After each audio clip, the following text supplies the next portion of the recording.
And there's two questions you should always ask after every case. And here's what they are.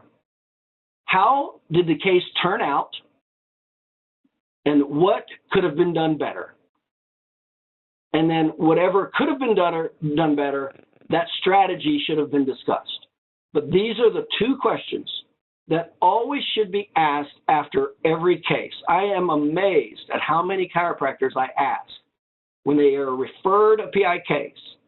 I say, how'd the case turn out? And the chiropractor says, I don't know. And I say, what do you mean you don't know?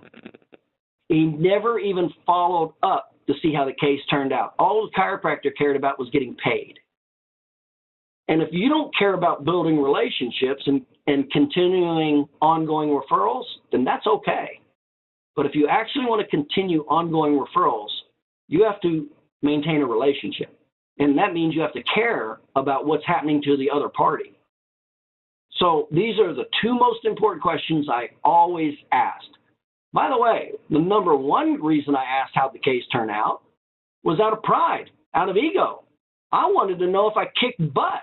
That's the probably the main reason I called. How'd the case turn out? And I want to make sure that, it turned out for him well.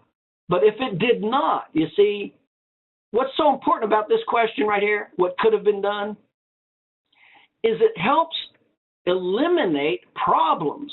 So if he came across any problems because of your narrative report or your formatting or your documentation or anything, those are all reasons for him to fire you and not deal with you again. So if you're never communicating with him, that's exactly what you're going to get. You're going to get fired, and you should get fired. But when you ask this question, what could have been done and better, you're doing what's called tabling obstacles. Tabling obstacles.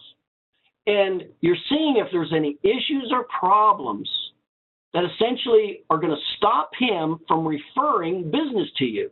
That's the importance of that question. That is a very important question.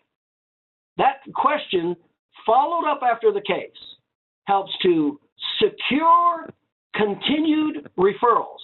That's what that does.